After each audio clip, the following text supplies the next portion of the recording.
ఎన్టీఆర్ జిల్లా ఇబ్రహీంపట్నంలో చిరు వ్యాపారులు ఆందోళన చేపట్టారు. ముందస్తు సమాచారం లేకుండా తమ వ్యాపార సముదాయాలను అక్రమంగా తొలగించారని ఆరోపిస్తూ నిరసన చేపట్టారు.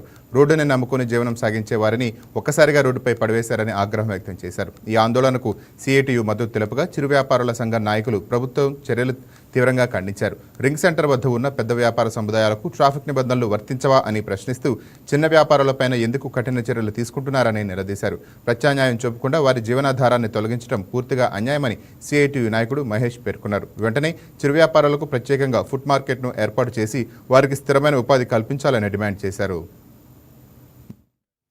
వాళ్ళు 40 సంవత్సరాల నుంచి వ్యాపారం చేస్తున్నాం. మా ఇంట్లో మా ఆయన గారికి పక్షవాతం వచ్చిందండి అని మాట్లాడామండి. 1వ తారీఖు రోజు మాత్రం బాబు గారి ఇంటికి అర్ధరాత్రి 2ంటికి వెళ్ళామండి. అందరం కలిసి కనీసం ఆయన గారికి సహకరించలేదండి. కాకపోయినా సరే తెల్లారిపోతున్న వచ్చినా కూడా మాట్లాడతామని అంటే మా ఇంట్లో పరిస్థితులు బాగలేదు సార్ గారు, ఒక సాయం చేయండి, కాయలు అమ్ముకుంటేనే మేము బతికేది, మందులు తెచ్చుకోవాలి, మా ఆయన బతికించుకోవాలని బతిలాడినా కూడా సరే టాటర్లకు ఎక్కిచ్చారు. మాదేముందమ్మా కలెక్టర్ గారిని అడగండి అన్నారు.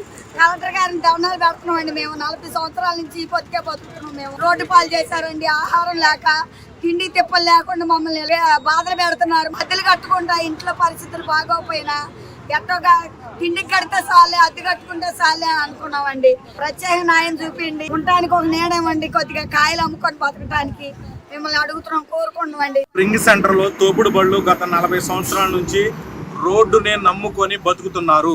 వీళ్ళకి జీవనాధారం అనేది రోడ్డునే. ఈరోజు కాయలు అమ్ముకొని బతికే వీళ్ళకి ఈరోజు 2వ తారీఖున తెల్లవారుజామున 5 గంటల నుంచి 8 గంటల లోపు సరుకులు ఉన్నాయి అమ్ముకుంటామని చెప్పినా కూడా కలెక్టర్ గారు చెప్పారనే పేరుతో తొలగించేశారు. ఈరోజు కలెక్టర్ గారిని సూటిగా ప్రశ్నిస్తున్నాం. ఆల్ఫా సంగతి ఏంటి, ఈరోజు విశాల్ మార్ట్ సంగతి ఏంటి, ఈరోజు మధురం సంగతి ఏంటి, దుర్గా కాంప్లెక్స్ సంగతి ఏంటి అని చెప్పేసి మేము అడుగుతున్నాం. అక్కడ పేదవాడికి మాత్రమే ట్రాఫిక్ నిబంధనలు వర్తిస్తాయా? మేము ఒకటే అడుగుతున్నాం, కలెక్టర్ గారు మీరు కూడా ఒక కింది స్థాయి నుంచి వచ్చి చదువుకొని కలెక్టర్ అయ్యారు. ఈరోజు పేదల పొట్ట కొట్టొద్దని చెప్పి మేము అడుగుతున్నాం. ఈరోజు మున్సిపల్ అధికారులు, పోలీస్ అధికారులు ఈరోజు మానవత్వం ప్రదర్శించకుండా వీళ్ళని తొలగించారు. తక్షణమే వీళ్ళకి ప్రత్యామ్నాయ శాశ్వత స్థలం ఒకటి ఏర్పాటు చేయమని చెప్పి డిమాండ్ చేస్తున్నాం. వీటితో పాటు ఫ్రూట్స్ మార్కెట్ అనేది ఒకటి ఏర్పాటు చేసుకొని, పేరు మీరు ఏదైనా పెట్టుకోండి, కానీ మాకు ఒక ఫ్రూట్స్ మార్కెట్ అనేది ఏర్పాటు చేస్తే అనేక చోట్ల, విజయవాడ లాంటి చోట్ల, వైజాగ్ లాంటి పెద్ద నగరాల్లోనే ఈరోజు ప్రత్యేకంగా తోపుడు వాళ్ళకి మార్కెట్లు ఉన్నాయి. కానీ ఇక్కడ మాత్రం ఎలాంటి మార్కెట్ లేకపోవడం వల్ల ఈరోజు రోడ్లు పాలైన పరిస్థితి ఉంది. మా మామిడికాయల లక్షలు ఇదే సీజన్ సరుకు తెచ్చుకొని రోడ్డు కుళ్ళిపోయి పారేసిన పరిస్థితి. ఇదంతా పచ్చి సరుకు. చాలా ఇబ్బందులు ఎదుర్కొంటా ఉన్నారు. ఇంటర్ మహిళలు ఉన్నారు, వృద్ధులు ఉన్నారు. మహిళలు అమ్ముకుంటేనే ఈరోజు జీవనం. కూరగాయలు కానీ లేదా బియ్యం కానీ రోజువారీ జీవన పరిస్థితి.